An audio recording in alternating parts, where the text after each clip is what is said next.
Hoje você está focando numa área que a gente é extremamente carente, a saúde. Como é que é essa coragem de fazer um hospital mega lá em Ipanema?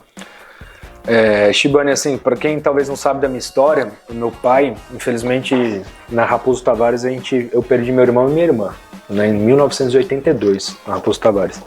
Quando eu cheguei em Paranapanema, a gente se deparou com a pandemia, né, em 2021, pandemia, e para mim foi um dos momentos mais terríveis, e tenho certeza para a população inteira, né, para todo mundo, mas a gente como gestor público, não ter uma unidade de saúde, um hospital para atender o cidadão, e você tem que falar para aquele familiar, eu vou tentar conseguir uma vaga porque a gente não tem. Tudo bem que todo mundo não tinha, né? Mas assim, a gente vê a nossa região como uma dos maiores potenciais do estado de São Paulo. A nossa região, Avaré, Paranapanema, Itaí, Itapeva. Eu vejo a gente com um grande potencial. E quando a gente fala de desenvolvimento do município, a gente atrair empresário, eu vejo como 3 pilares: saúde, educação e segurança. Porque uma cidade sem um hospital, dificilmente uma empresa grande vem. Uma cidade sem vaga de creche, dificilmente uma empresa grande vem. Então a gente pôs isso como prioridade. E quando a gente foi construir o hospital, a gente tinha muito relacionamento no governo do estado, e graças a Deus a gente mantém. A gente vê o problema que a gente tem das referências aqui na nossa região e de sobrecarregar. Botucatu e também Avaré é sobrecarregado. Então quando a gente pensou na construção do hospital, eu pensei em algo que não é para 4 anos, não é para o mandato do Rodolfo, é para um futuro de médio a longo prazo, 12, 16, 20 anos. Então a gente tem uma obra lá de 3.500 metros quadrados, um terreno de 10 mil metros quadrados, e a gente tem aí os 10 leitos de UTI. Né? Você, como um grande gestor da área da saúde, sabe a dificuldade de um município construir um hospital. Eu acho que na região aqui, eu não sei outra cidade que está construindo... Não, Arandu tem, né, um hospital. Mas construindo um hospital. Construiu. Da base até entregar pronto. Quantos leitos? Vão ser 50 leitos no total, 10 leitos de UTI e praticamente 38, né? Entre clínicos, né, maternidade e tudo mais. E a gente está com a previsão de entregar em fevereiro. Né? Se não tiver essa briga, acabar com essa briga com o STF na questão das emendas parlamentares, que a gente conta bastante com as emendas, né? Para finalização, principalmente para compra de equipamento. Mas assim, Miguel, foi uma decisão assim, inicialmente tira como loucura na cidade, né? Você construir um hospital, uma cidade com 80 milhões de orçamento, você construir um hospital de 30, quase 50% do orçamento da cidade, né? Mas a gente tinha um plano muito claro de desenvolvimento econômico para a cidade, fizemos financiamento, Desenvolve São Paulo. Quando eu cheguei na prefeitura, a gente tinha 82 milhões de reais de orçamento com uma projeção de financiamento de 3 milhões de Desenvolve São Paulo. Eu precisava chegar a 14 milhões para eu poder financiar, porque era 15 milhões da prefeitura e 15 milhões do Desenvolve São Paulo. Eu demorei 2 anos para aumentar o orçamento de 82 para 160 milhões. Eu dobrei o orçamento. Mas como é que você dobrou o orçamento? A gente dobrou o orçamento, primeira coisa, diminuindo contratos e diminuindo folha de pagamento. Eu tinha uma folha de pagamento de 54% e hoje minha folha de pagamento é 36%. Na hora que a gente abaixa 18% da folha de pagamento, eu já tenho um poder de investimento de 18% do orçamento. Né? A gente fazia parceria público-privada. A gente abriu em um ano, em 2023, a gente aumentou 18% o número de novas empresas na cidade. Né? Então a gente fez a economia girar, cobrou de quem devia. Então isso daí a gente fez uma regra muito rígida com algumas empresas que buscam que o contribuinte, empresário, ele declara no imposto de renda e o que ele não paga de contribuição dentro do município. Acordo com o governo estadual e o governo federal, porque tem muito dinheiro no Brasil. A gente é pagador de muito imposto, o que falta é grandes projetos e bons projetos. Então, um bom relacionamento. Paranapanema, e só para você ter ideia, em 2019, ela recebeu 600 mil reais em emenda parlamentar, em 2019.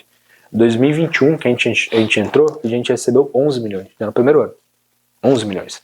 Para um orçamento que era 80... Eu não conheço nenhum estado da região que recebeu isso de emenda.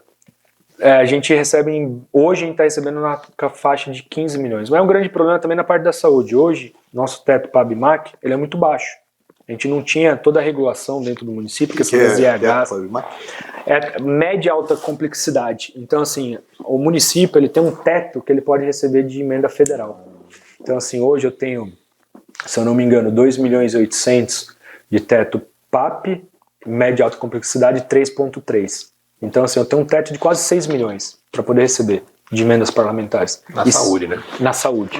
Quando eu cheguei, eu tinha 3 de teto, Wagner. 3. Dobrou. Eu dobrei, só que ainda assim é pouco, porque 50% das emendas dos deputados federais são obrigatoriamente para onde? Para saúde. Então, o que a gente fez? A gente fez um planejamento de gestão que eu tenho que aumentar a arrecadação, aumentar os meus tetos, porque assim, quando a gente tem articulação política, que é muito importante, muita gente assumiu aquele discurso. Eu não sou político, eu sou gestor. Não. Eu sou político e também sou gestor. Essas emendas são impositivas, né? Impositivas. Muito melhor. O que acontece, doutor? Tem aquelas extras orçamentárias, aquela discussão das emendas PIX. As emendas PIX teve muita discussão, mas pro gestor ela é muito boa. Por quê? Porque ela não é atrelada ao teto. Então, ela vem discrecionada como se fosse fonte 1. Eu posso investir aonde eu quiser. Então, quando alguém discute, o problema da emenda é ser falta de transparência. Bom, Mas você tem investimento, tem que comprovar onde você fez, não tem? é isso. Por que a imprensa não fala isso? Ela fala que vai para onde quiser e faz o que quiser. A prestação de contas, hoje a gente tem um programa da UDESC, por exemplo, no Tribunal de Contas, que qualquer coisa que eu faça agora, ela está online no Tribunal de Contas. E o que a gente vê? Muita gente perdendo emenda e muita gente tendo problema, porque não faz uma prestação de contas devido àquela emenda. Então, assim, eu vejo como mecanismo a emenda super legal, super importante, concordo.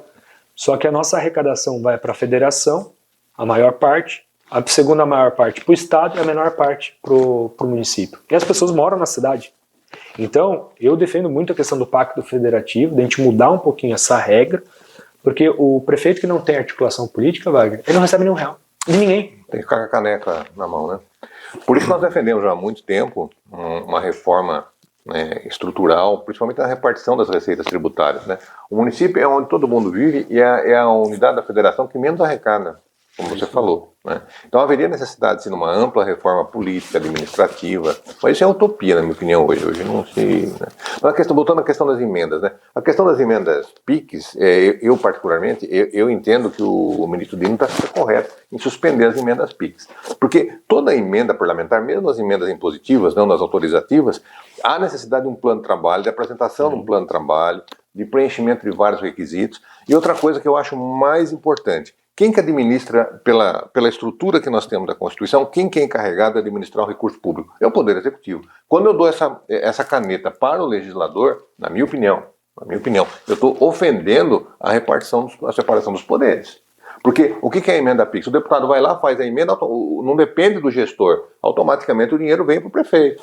Não depende do presidente, no caso, do é isso que você tá executivo. dizendo. Eu entendo, na minha opinião, o STF falou o contrário já, mas eu entendo que há uma distorção aí do nosso modelo que nós temos hoje, A emenda, separação dos poderes. O Rodolfo diz que a emenda PIX ela chega um cheque em branco. Isso. Ele aplica onde ele Isso. quiser, mas tem que prestar conta. Essa Sim, conta. conta, E pelo que essa o conta, STF sim. fala, ela vem Mas pra ele quem não quiser. mostra anteriormente aonde ele vai aplicar.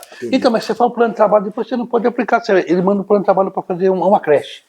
E não tem recurso para fazer uma creche. Na área Mas de é o educação. plano de trabalho. Então, mas ele manda o plano de trabalho. Não tem recurso, ele não recebe. E muita gente... A emenda PIX, ele pode fazer uma creche, pode E fazer muitas vezes, hospital. doutor, por exemplo, o que acontece? Vamos supor, eu recebo uma emenda lá de 500 mil reais para construção de uma creche. A creche custa 1.300.000. Então, assim, eu vou ter que pôr a contrapartida e se eu não tiver, parou. Então, o que acontece? Eu vejo... E pior, você vai ter que devolver o que você recebeu. Vai ter que devolver. Então, assim, eu quando fui presidente do Instituto de Previdência, naquela época, 2013, a gente estava discutindo o pró-gestão. O que era o pró-gestão? A gente tem a legislação de como funcionam as aplicações dentro do Instituto de Previdência, a questão dos limites. 10% para renda variável, 5% para fundo de investimento imobiliário, 100% para título público. O que foi criado? Para o Instituto de Previdência, que tinha uma classificação A nível de gestão, ele podia extrapolar a questão dos limites. Então, de vez de 10% em renda variável, ele poderia pôr 30% em renda variável.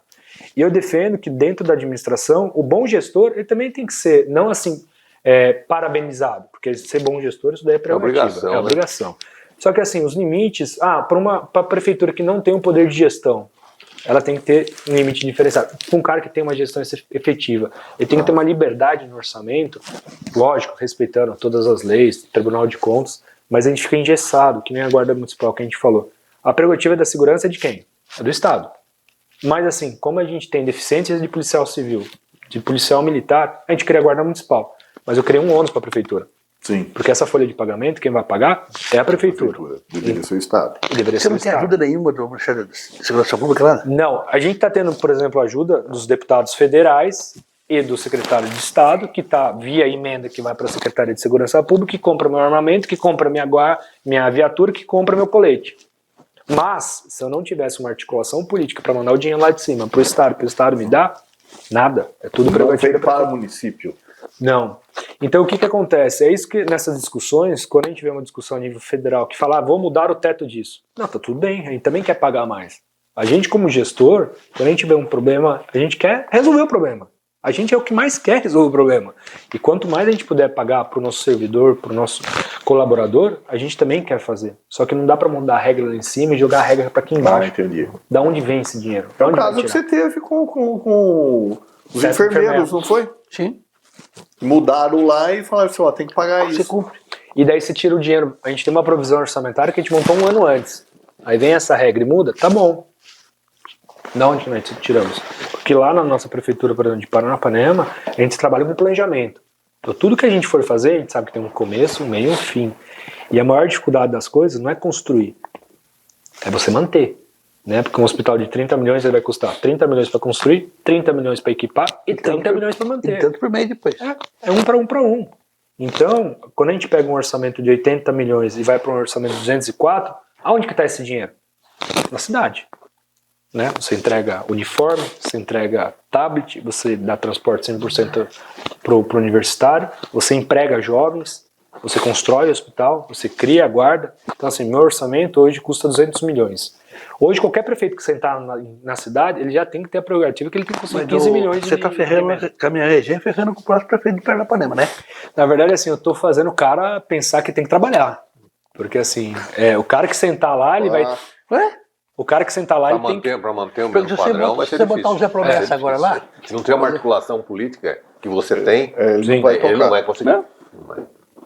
primeira coisa que ele conseguiu, dobrar um orçamento de 80 para 200, é complicado. Agora, você bota o Zé Promessa lá, que vai na campanha e fala, vai fazer, você deu tablet, você deu um monte de coisa, daqui 3 anos, 4 anos, tá obsoleto. Então, O cara vai ter que trocar. Tem que trocar. E por que o Rodolfo trocou, você não trocou? Na verdade, cria uma comparação, mas é por isso, assim, eu tô na política desde os 23 anos, sabe, Miguel? E eu trabalho com projeto. A gente participou de muitas campanhas aqui na região. E o que a gente quer? A gente imagina como utopia, doutor, que nem você falou, talvez, e eu não vejo essa mudança, mas eu acho que a gente tem que ser ferramenta da mudança. Que tem como fazer bem feito, e a gente tem que começar a discutir região. A gente tem que trazer equipamento do estado para cá, não pensar em cidade, mas pensar em região. A gente é o maior contribuinte do agro do estado de São Paulo. Por que a gente é sempre o último? Por que a gente não discute logística daqui? Tudo bem, agora vai ter concessão. Posso fazer uma pergunta para você? Lógico. O prefeitado aqui é unido? Defina a palavra unido, porque a palavra unido é muito forte, né? Assim, tem uma união assim, por um objetivo? Assim, historicamente, Shibane, a gente Tem a lembra... VAP. Ela une os prefeitos? Ela une os prefeitos para discussões municipais, para a gente ter pauta para discutir o que cada prefeitura está fazendo e talvez ter uma articulação a nível regional. Mas não adianta a gente ter articulação a nível regional se a gente não tem um representante regional. Sim. Não tem força política. Não tem força política. Se você Mas você pegar- seria um prefeito protagonista ou um deputado? Na verdade, assim, eu defendo muito a questão do municipalismo, que o prefeito tem que ser protagonista da sua própria história dentro do município. Mas quando a gente vai discutir orçamento do estado, a gente não consegue discutir por uma prefeitura, e sim por uma região. Que nem eu falei, a gente é a região que mais contribui com o agro do estado de São Paulo. Então, uma fatia da arrecadação do estado é nossa. Deveria ser. Não, é nossa de teoria, mas de propriedade, nada, né? Então o que acontece? A gente vê deputados, nós temos deputados, nós temos representantes. O problema é a prioridade desse deputado. Hoje a gente não vê discussão para infraestrutura, a gente não vê discussão da questão para resolver a regionalização da saúde. Então assim, e como que a gente consegue discutir isso? Com gente que já fez alguma coisa relacionada a isso. Porque hoje eu falo que está faltando político na política. É absurdo, né? Está faltando político na política. Porque hoje nós vemos pessoas que defendem causas, que é super natural, é coerente, mas para você defender uma causa, você tem que saber que tem que ter dinheiro. Para qualquer causa hoje que a gente for defender, tem que ter dinheiro. Se você não entende de orçamento, você não entende como aumenta o orçamento, você não entende o problema da ponta da pessoa, você vai discutir como. A gente pega pessoas que falam, eu sou municipalista, eu defendo o municipalismo. Não foi candidato nem a vereador, nem a prefeito na cidade. Então você defende o município da onde? Do gabinete? Aí é um pouquinho mais fácil, né? Então a gente que está perto das pessoas, você que como está lá na gestão da Santa Casa, eu sei que você sabe o problema diário da pessoa que está ali. E a gente como gestor público tem que saber o problema de uma cidade para a gente conseguir discutir o problema do Estado e da nação. Uma coisa que eu acho muito importante hoje na administração pública, eu vejo assim que acabou o amadorismo da administração pública sim. hoje. Ou você profissionaliza, ou você não vai conseguir resultado nenhum. Você está conseguindo resultado, você dobrou o seu orçamento, porque você profissionalizou a administração de Paranapanema. E é esse o caminho.